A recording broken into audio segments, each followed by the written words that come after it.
이제 하나님 말씀을 봉독하겠습니다. 학개서 2장 10절로 23절 예고된 대로 구약성경 제가 가진 성경 1311페이지 되겠습니다. 1311면 학개서 2장 10절로 23절까지 말씀을 제가 봉독하겠습니다. 구약성경 1311페이지 학개서 2장 10절에서 23절까지 말씀을 제가 봉독하겠습니다. 다리오 왕 제2년 아홉째 달 24일에 여호와의 말씀이 선지자 학개에게 임하니라. 이르시되 만군의 여호와가 말하노니 너는 제사장에게 율법에 대하여 물어 이르기를 사람이 옷자락에 거룩한 고기를 쌓는데 그 옷자락이 만일 떡에나 국에나 포도주에나 기름에나 다른 음식물에 닿았으면 그것이 성물이 되겠느냐 하라. 학개가 물음에 제사장들이 대답하여 이르되 아니니라 하는지라. 학개가 이르되 시체를 만져서 부정하여진 자가 만일 그것들 가운데 하나를 만지면 그것이 부정하겠느냐 하니 제사장들이 대답하여 이르되 부정하리라 하더라. 이에 학개가 대답하여 이르되 여호와의 말씀에 내 앞에서 이 백성이 그러하고 이 나라가 그러하고 그들의 손의 모든 일도 그러하고 그들이 거기에서 드리는 것도 부정하니라. 이제 원하건대 너희는 오늘부터 이전 곧 여호와의 전에 돌이 돌 위에 놓이지 아니하였던 때를 기억하라. 그때에는 20고르 곡식 더미에 이른즉 10고르뿐이었고 포도즙 틀에 50고르를 기르러 이른즉 20고르뿐이었었느니라. 만군의 여호와가 말하노라. 내가 너희 손으로 지은 모든 일에 곡식을 마르게 하는 재앙과 깐부기 재앙과 우박으로 쳤으나 너희가 내게로 돌이키지 아니하였느니라. 너희는 오늘 이전을 기억하라. 아홉째 달 24일 곧 여호와의 성전 지대를 쌓던 날부터 기억하여 보라. 곡식 종자가 아직도 창고에 있느냐? 포도나무, 무화과나무, 석류나무, 감람나무에 열매가 맺지 못하였느니라. 그러나 오늘부터는 내가 너희에게 복을 주리라. 그 달 24일에 여호와의 말씀이 다시 학개에게 임하니라. 이르시되 너는 유다 총독 스룹바벨에게 말하여 이르라. 내가 하늘과 땅을 진동시킬 것이요 여러 왕국들의 보좌를 엎을 것이요 여러 나라의 세력을 멸할 것이요 그 병거들과 그 탄자를 엎드러 뜨리리니 말과 그 탄자가 각각 그의 동료의 칼에 엎드러지리라. 만군의 여호와가 말하노라. 스알디엘의 아들 내 종 스룹바벨아, 여호와가 말하노라. 그날에 내가 너를 세우고 너를 인장으로 삼으리니 이는 내가 너를 택하였음이니라. 만군의 여호와의 말이니라 하시니라. 네, 반갑습니다. 오늘 하루를 어떻게 지내오셨습니까? 성경에는 오늘이라는 말이 가끔 많이 자주 사용되고 있습니다. 그것은 하나님께서 우리에게 하시는 것이 미래가 아니고 그리고 과거가 아니고 오늘 지금 우리의 삶을 원하시기 때문입니다. 한번 서로 인사를 했으면 좋겠는데요. 오늘도 은혜 가운데 계셨습니까? 옆에 분들과 같이 오늘도 은혜 가운데 계셨습니까? 학개서는 총 4번에 걸쳐서 주어진 하나님의 메시지가 있는 내용입니다. 첫 번째 주신 메시지는 학개 선지자를 통하여서 대제사장 여호수아와 총독 스룹바벨과 백성들에게 성전을 재건축할 것을 촉구하시는 내용입니다. 성전은 하나님과의 만남의 장소이며 또한 하나님과의 교제의 장소입니다. 그렇게 성전은 하나님의 그 임재가 있는 곳이기 때문에 성전은 하나님의 임재를 상징하는 그런 곳입니다. 70년 이 포로에서 돌아온 이스라엘 백성들은 그 공동체는 처음에는 성전을 지으려고 하다가 그 성전 공사가 중단되어졌습니다. 성전 재건이 중단되었다는 것입니다. 그 원인이 있는데 첫 번째는 외적으로 사마리아인들의 방해 때문입니다. 그들의 어떤 정치적인 모략으로 인하여서 당시 바사왕에게 거짓 고소하여 백성들이 두려워서 더 이상 성전을 건축하지 못하는 그런 일이 일어났습니다. 두 번째는 내적으로 그들이 지금 이 시기는 건축할 시기가 아니고 우선 포로에서 돌아왔기 때문에 먼저 해야 되는 것은 자기들의 삶을 먼저 영위해 나가는, 그것이 그들의 삶에 너무나 급급한 문제였던 것입니다. 그렇게 살다 보니까 어떤 일이 일어났습니까? 자기 집이 먼저, 자기 삶이 먼저라고 생각하고 그것을 먼저 추구하다 보니까 성경에 그들의 삶은 아주 피폐한 삶의 연속이 계속되어졌습니다. 벌어도 모아지지 아니하고 또한 농사를 지어도 소출이 없고 흉작이 될 수밖에 없었습니다. 그러한 때 하나님께서 학개 선지자로 하여금 이제 산에서 나무를 가져다가 전을 건축하라는 그런 명령을 하신 것을 우리 학개서 앞에서 볼 수가 있습니다. 하나님께서는 성전 건물을 초점으로 맞추기보다는 성전을 향한 그 백성들의 마음을 더욱더 원하셨던 것입니다. 그래서 화려한 성전보다, 그리고 많은 재물보다, 그리고 너희들이 가진 것이 없는 것을 알기 때문에 산에서 나무를 가져다가 먼저 하나님의 전을 건축하라고 명령을 하셨습니다. 그래서 하나님과의 만남을 너희 마음속에 일으켜라 라고 말씀을 하시고 있는 것입니다. 비록 지금 화려하지는 않지만은 지금 할 수 있는 것으로 하나님과의 만남과 하나님께 헌신하라 라고 이렇게 명령하십니다. 그들은 이제 성전을 재건축하기로 이제 작정을 합니다. 그 일이 한 달이 지났을 때 이스라엘은 초막절이 되었고 여름 추수 시기가 되었습니다. 그런데 성전을 지으려고 할 때 그들의 마음속에 낙심이 들기 시작하였습니다. 왜냐하면 그때 하나님께서 학개에 두 번째 임하셔서 말씀하셨는데, 지금 이 성전이, 너희들이 지을 성전이 볼품없어 보이더라도 그리고 낙심하지 말라는 것입니다. 나중에 큰 영광이 너희 가운데 임할 것이다. 솔로몬이 지은 화려한 성전보다 더욱더 큰 영광이 임할 것이다 라고 말씀하십니다. 더 큰 영광으로 하나님께서 나타내 주겠다 하십니다. 그래서 하나님께서는 너희들이 가진 것 볼품없고 없는 거 다 안다, 내가 더 많이 있고 내가 주인이다 라는 말씀으로서 그들에게 용기를 내어주십니다. 외형적인 그 자체는 아무것도 아님을 말씀하시면서 말씀 속에 역사하시는 하나님께서 지금도 말씀하고 있으니 너희는 두려워하지 말고 낙심하지 말고 준비하고 있는 그 성전 재건에 힘쓸 것을 그들에게 말씀하십니다. 지금 짓는 성전이 이전 솔로몬 영광보다 더 클 것임을 말씀하고 있습니다. 이것이 오늘 우리가 읽은 본문 이전에 있는 내용들입니다. 이제 처음 하나님께서 성전을 재개할 것을 말씀하신 뒤 만 3개월이 지났습니다. 시간이 좀 많이 흘렀습니다. 그들은 3개월의 시간 동안 그들은 어떻게 건축할 것인지 그들은 생각하였습니다. 설계도 작성하였고 재료들도 이제 준비하였습니다. 그 과정 가운데서 그들은 위로하시고 격려하시는 하나님의 음성도 들었습니다. 이렇게 준비를 갖추어진 그들에게 오늘은 하나님께서 학기를 통하여서 세 번째 임하셔서 말씀하고 있는 내용이 이 내용입니다. 무엇이 부족해서 하나님께서 그들에게 말씀하고 계신 것이 아니고 무엇을 당부하시기 위해서 또 어떤 말씀으로 우리에게 하여 주시는 것일까요?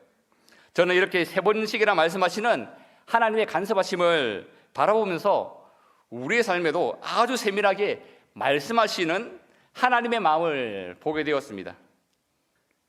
하나님과의 관계없는 삶을 사는 그들, 피폐해진 그들의 삶에도 말씀하신 것처럼 우리의 삶에도 하나님께서 나타나서 우리에게 하나님과의 만남을 촉구하셨습니다. 그러면 우리는 우리의 문제점을 알고 다시 신앙의 자리로 이제 돌아가게 됩니다. 말씀의 은혜를 받고 내가 이렇게 살지를 말아야지 하면서 다시 하나님의 만남의 자리에 들어가게 됩니다. 그런데 우리가 이처럼 신앙생활을 다시 한번 일으키고 나아가려고 할 때 우리에게 어떤 일이 생겨납니까? 신앙생활하다가 또 우리는 낙심을 하게 됩니다. 또 과거로 돌아가는 우리들 자신을 발견하게 됩니다. 하지만 하나님께서 또 그런 우리에게 또 찾아오셔서 언약의 말씀으로서 그 말씀을 이루시는 하나님께서 그 이루시는 말씀을 우리는 듣게 됩니다. 우리의 신앙생활도 그렇습니다. 피폐해진 삶, 때로는 하나님과의 그 관계에서 영적 침체 가운데 있는 삶 가운데서 하나님께서 말씀을 통해서 나를 세우십니다. 그리고 우리는 은혜를 인하여 다시 그 말씀의 자리로 나아가게 됩니다.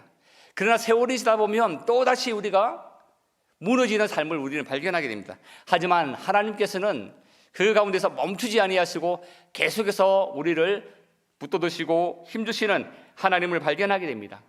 오늘 이스라엘 백성들에게도 하나님께서 이와 같이 말씀하고 있는 것입니다. 이러한 우리들에게 하시는 말씀이 무엇일까요?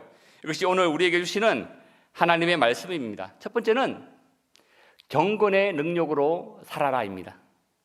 오늘 말씀을 보면 학기를 통해서 두 가지를 제사장들에게 질문을 하십니다. 그 첫 번째 질문이 12절에 나오고 있습니다. 12절 말씀 보면 사람이 옷자락에 거룩한 고기를 샀는데 그 옷자락이 만일 떡이나 국에나 포도주에나 기름에나 다른 음식물에 닿으면 그것이 성물이 되겠느냐라는 것입니다. 이 대답에, 이 질문의 제사장들의 대답은 아닙니다. 아닙니다. 라는 것입니다.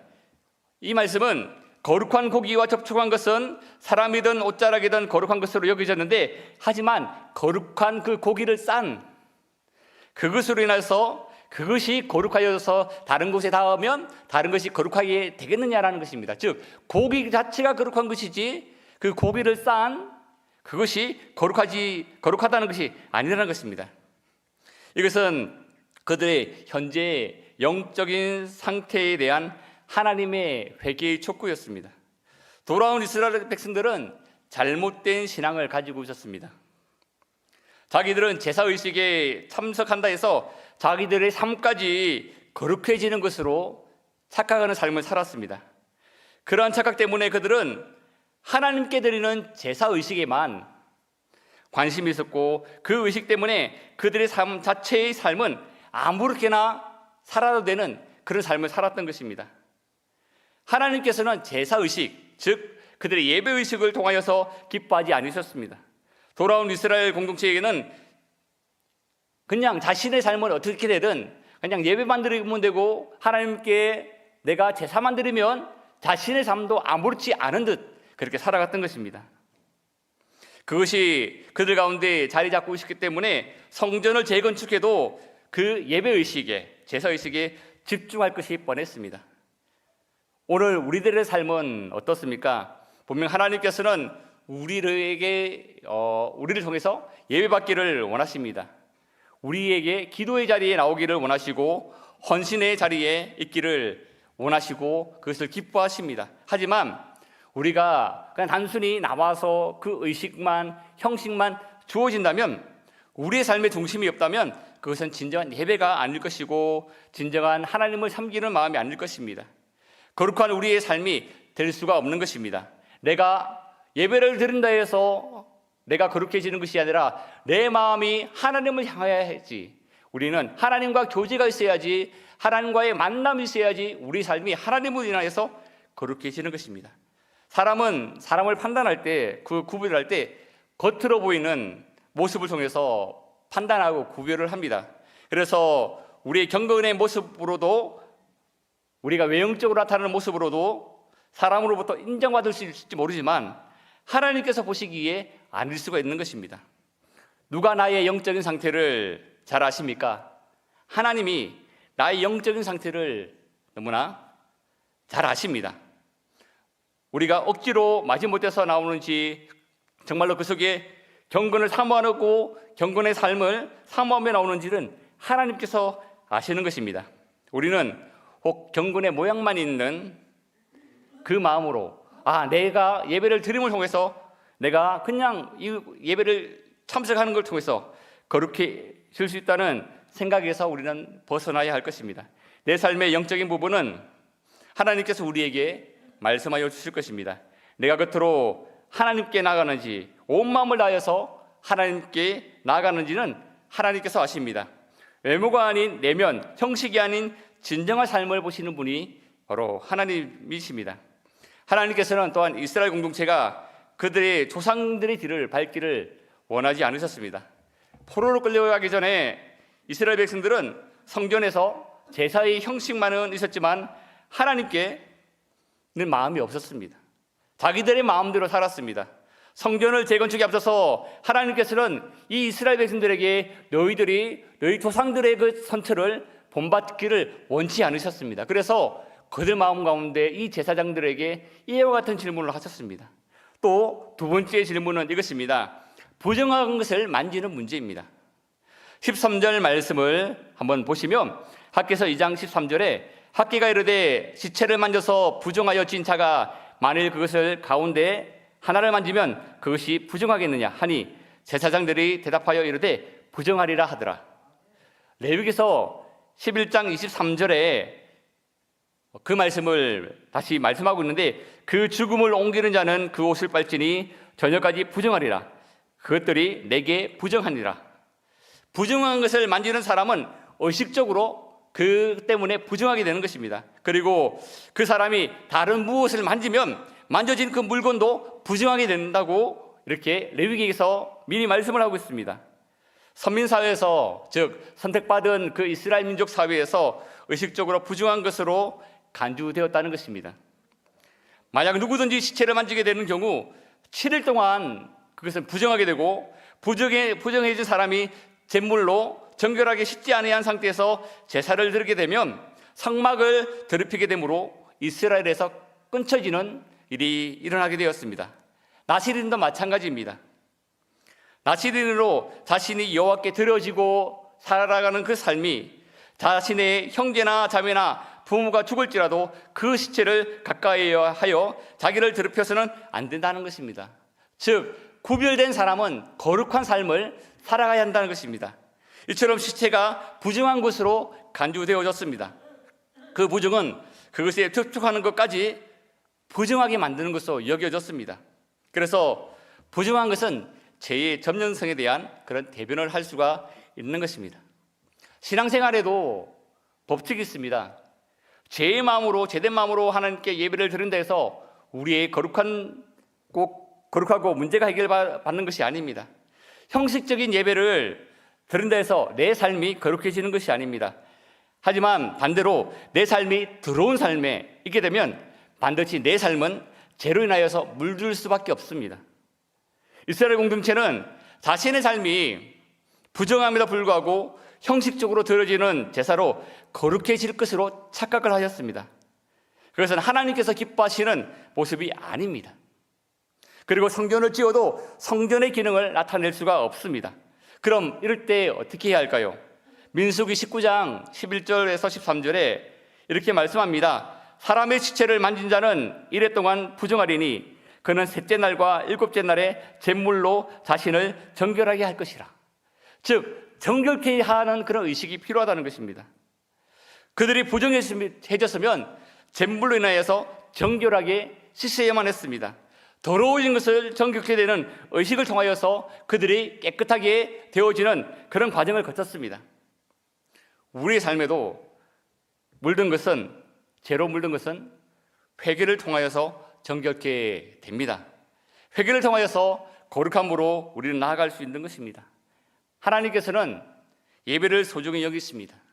예배는 하나님과의 만남입니다. 구약에서 예배는 성전을 통하여서 이루어졌습니다. 그 성전의 기능이 제대로 되려면 성전 그 자체의 능력이 있는 것이 아니라 성전에서 행하는 인간의 성전에서 행하는 의식이 능력이 있는 것이 아닙니다. 바로 내 자신이 하나님과의 만남의 문제이며 내 자신의 삶의 문제인 것입니다. 내 자신이 하나님과 관계가 바로 되어 있지 않으면 아무리 좋은 의식이라도 소용이 없습니다. 경건의 능력으로 우리는 살아가야 할 것입니다. 날마다 거룩한 마음으로 우리는 하나님께 나아가야 할 것입니다. 잘못된 것으로 인하여서 내 마음이 물들어졌다면 우리는 하나님 앞에 회개하면서 우리는 나아가야 할 것입니다. 두 번째는 오늘부터는 복을 주리라 하나님께서 그들에게 말씀하십니다. 하나님께서는 이스라엘 공동체에게 말씀하십니다. 너희는 오늘 이전을 기억해보라 라는 것입니다. 오늘은 이 히브리어로 하이옴 핫제라는 것으로 영어에서는 this day라고 합니다. 즉 이날 예언이 주어진 날 그 당일날 오늘부터 너희들에게 복을 준다는 것입니다. 앞에 무엇이라 말씀하십니까? 너희들이 하나님 앞에 나아갈 때 거룩하게 되어지는 것은 너희들이 들어지는 의식이 아니라 바로 너희들이 하나님 앞에 회개하는 마음으로 나가며 하나님과의 만남을 통해서 그것을 사모할 때 너희들이 거룩한 삶이 되어지고 그것이 바른 예배가 되어지는 것입니다. 이스라엘 백성들에게 그것을 말씀하시면서 이제 오늘부터 내가 너희들에게 복을 주리라 말씀하십니다. 너희는 오늘 이전을 기억해보라 말씀합니다. 오늘 이전 곧 여호와의 전에 돌이 위에 놓이지 아니하던 그때를 기억하라고 말씀을 하십니다. 학개서 2장 15절에 이렇게 말씀합니다. 이제 오나건대 너희는 오늘부터 이전 곧 여호와의 전에 돌이 위에 놓이지 아니하였던 때를 기억하라 말씀하십니다.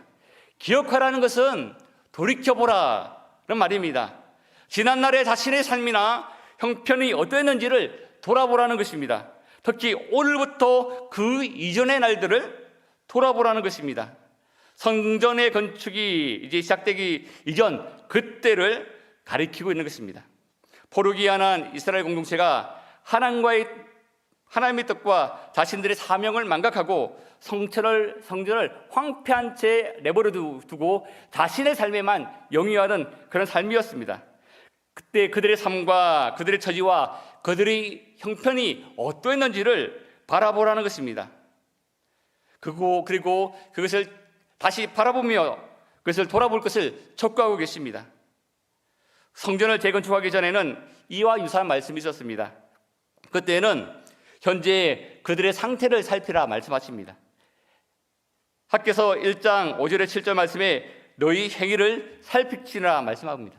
즉 그들에게 과거 이전에는 너희들의 지금 현재 행위를 살펴보아라 말씀하고 있지만은 지금은 이전의 너희의 상태를 과거의 너희의 상태를 바라보라 말씀하십니다.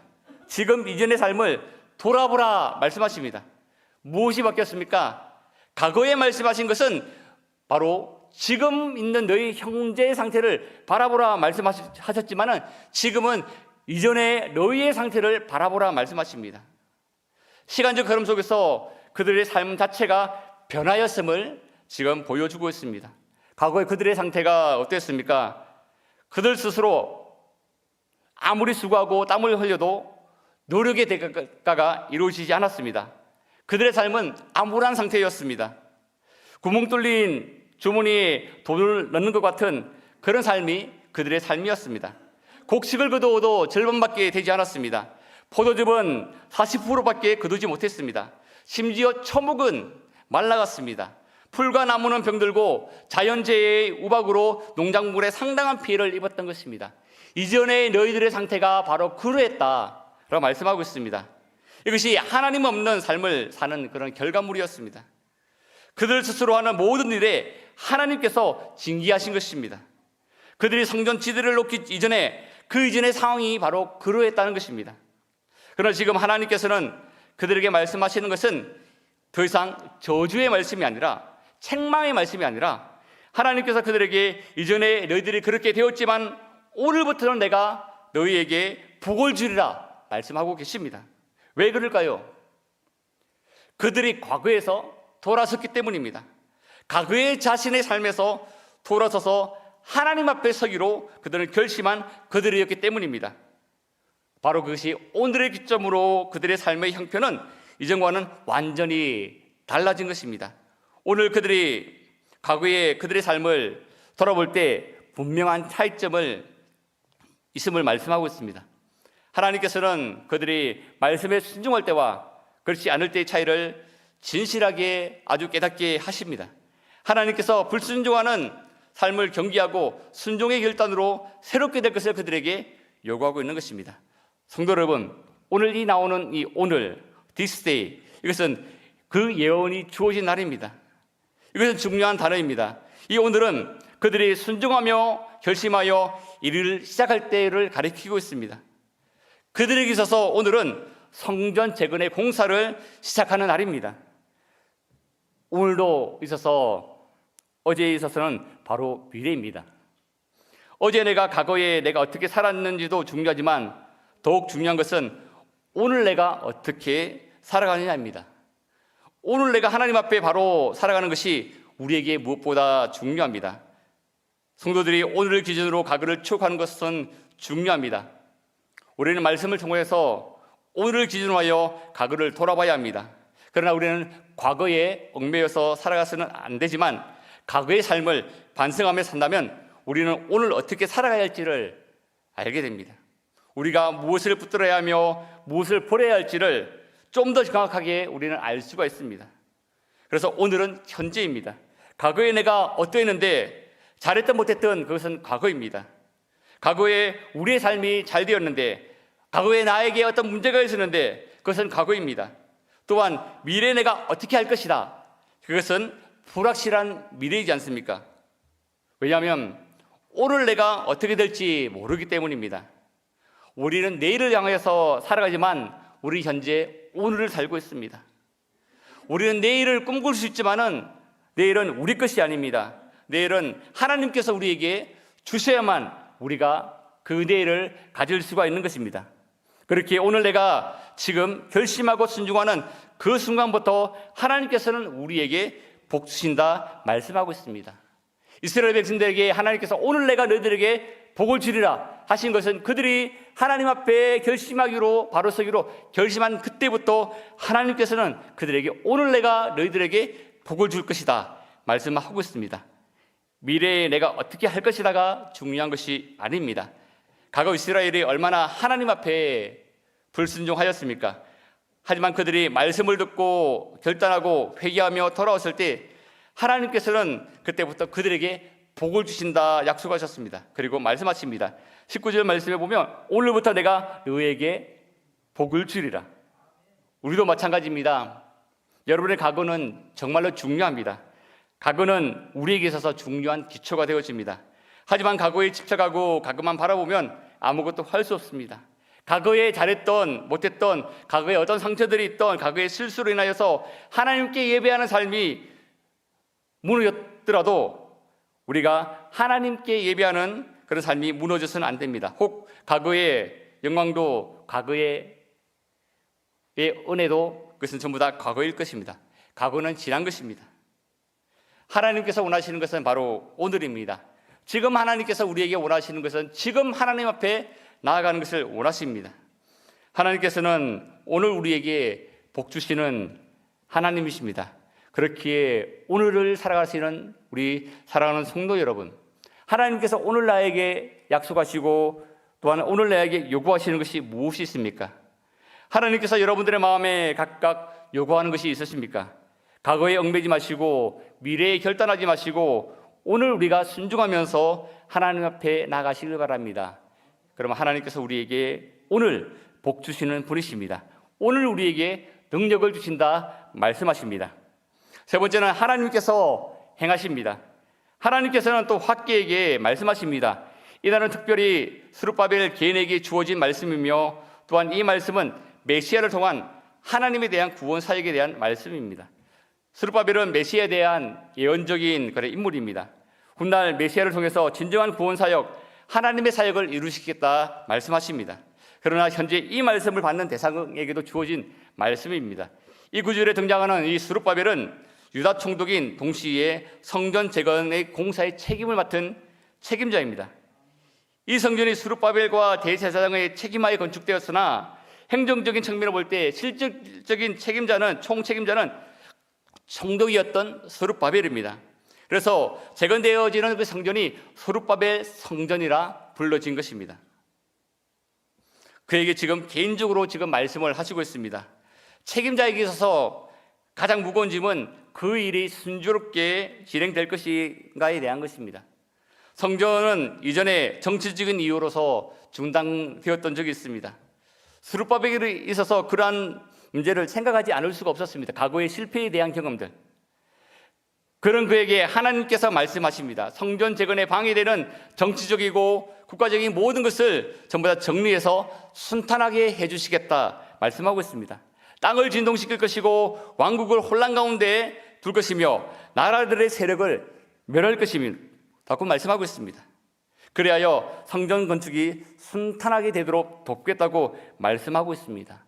불안과 낙심과 과거에 얽매여서 때로는 흔들리는 이 스룹바벨에게 그 말씀이 얼마나 힘이 되겠습니까? 하나님께서는 우리에게 사명을 맡기실 때 일만 주시는 하나님이 아닙니다. 우리가 그 일을 잘 감당할 수 있도록 우리가 결단하기만 하면 하나님께서 우리를 도우시고 우리를 위해서 역사해 나가십니다. 이스라엘 백성이 성전을 재건축하려고 할 때 방해 세력들이 있었습니다. 그들은 그 일로 인해서 하나님께 나간 것을 포기하고 그 방해 세력들이 원하는 성전 짓는 것을 하지 않고 이스라엘의 정체성을 잃어버리고 자신들의 삶에만 살았습니다. 우리들에게도 마찬가지입니다. 하나님께 결단하고 훈련받고 예배하는 그리고 모이는 삶을 싫어하는 무리들이 있습니다. 영적인 세력들이 있습니다. 바로 악한 영들이 우리가 하나님 앞에 나가려고 하는 것을 방해합니다. 하나님과의 만남을 방해합니다. 그래서 우리의 관심이 다른 곳에 있게 만듭니다. 또한 우리를 두렵게 만들기도 합니다. 과거의 실패의 경험이 우리를 두렵게 만들기도 합니다. 그래서 우리 삶을 돌아보면서 때로는 평안한 삶을 지내도록 합니다. 그리하여 성숙한 하나님의 백성의 정체성을 잊게 만드는 것이 악한 영적인 세력들입니다. 그러면 우리 삶이 잘 될 것 같지만은 결국 패배의 삶, 때로는 망하는 삶이 되고 마는 것입니다. 왜냐하면 하나님께서 그런 우리들을 가만히 내버려 두지 않으시기 때문입니다. 하나님의 백성의 그 정체성을 잊어버리고 사는 우리를 가만히 내버려 두지 아니하시기 때문에 편안한 상태가 있는 것이 아니라 결국에는 우리에게 피폐한 삶을 때로는 주셔서 하나님의 백성으로 돌아오게끔 하십니다. 그럼 언제부터 하나님께서 그들에게 복을 주십니까? 그들이 결단할 때부터입니다. 새로 시작한 그 시점, 그때부터 하나님께서 오늘 너희들에게 복을 주시겠다 말씀하십니다. 영적인 방해 세력은 지금도 있습니다. 그 방해 세력 때문에 신앙의 성장이 멈추기도 합니다. 그러나 우리는 다시 시작하면 됩니다. 다시 영적인 훈련을 받으면 됩니다. 다시 모이기를 힘쓰면 됩니다. 안 좋은 그 기억 때문에 성장의 기회를 우리는 놓치지 말아야 합니다. 이스라엘 백성들이 다시 기초를 놓았듯이 우리는 다시 그 기초를 놓으면 됩니다. 다시 모기를 힘쓰면 되고 다시 하나님 앞에 나가기를 우리는 힘쓰면 되는 것입니다. 하나님께서 원하시는 것은 순종함으로 오늘 다시 시작하는 것입니다. 그러면 하나님은 친히 우리를 도우사 그 사명을 잘 감당할 수 있도록 능력을 주시고 상황과 여건을 조정하셔서 필요한 도움을 적시에 우리에게 공급하시는 분이십니다. 또한 하나님께서는 그것뿐만 아니라 우리들에게 그것을 잘 이겨나갈 수 있도록 능력도 주시는 분입니다. 우리가 해야 되는 것은 무엇입니까? 두려워서 가만히 있는 것이 아니라 방해 세력들 때문에 우리가 혼돈 가운데서 가만히 있는 것이 아니라 우리는 하나님 앞에 나아갈 수 있도록 우리는 결단하고 하나님의 만남을 다시 우리가 시작할 수 있는 그 결단이 우리에게 오늘 있어야 하는 것입니다. 내일은 안 됩니다. 내일은 우리에게 우리의 날이 아니라 오늘이 바로 우리의 날입니다. 하나님께서 우리에게 주셨기 때문입니다. 그래서 우리는 오늘 지금 결단할 때 하나님께서는 오늘 우리에게 복 주신다 말씀하십니다. 그럴 때 하나님께서는 우리에게 역사하십니다. 하나님께서는 지금도 일하시고 계십니다. 말씀을 맺겠습니다. 하나님께서 우리에게 원하시는 것은 우리의 삶 속에서 하나님의 임재를 바라보며 하나님께 거룩하게 나아가는 것입니다. 날마다 하나님 앞에 내 잘못을 돌이켜보면서 회개하는 삶을 살아가는 것입니다. 거룩한 경건의 모양이 우리를 거룩하게 만드는 것이 아니라 바로 하나님 앞에 회개하며 나아가는 것이 바로 우리를 세우고 우리를 거룩하게 하는 것입니다. 하나님께서는 그런 삶을 받으시기를 원하십니다. 무엇보다 우리에게 원하시는 것은 지금 오늘 하나님 앞에 나오기를 원하십니다. 지금 오늘 시간 우리의 신앙의 성장을 위해서 모이기를 힘쓰고 기도하기를 힘쓰고 결단하며 하나님의 사람이 되기를 원하는 그 결단을 하나님께서는 원하십니다. 이스라엘 백성들이 성전의 기초를 쌓을 때부터 그때부터 하나님께서 오늘 지금 this day 오늘 이날 내가부터 너희들에게 복을 주신다 말씀하셨던 것처럼 우리가 결단할 때 하나님께서는 우리에게 그때부터 우리에게 역사에 나가시는 것입니다. 지금 하나님께 순종하며 지금 믿음 안에서 살아가는 저와 여러분들이 되시기를 주의 이름으로 축원드립니다.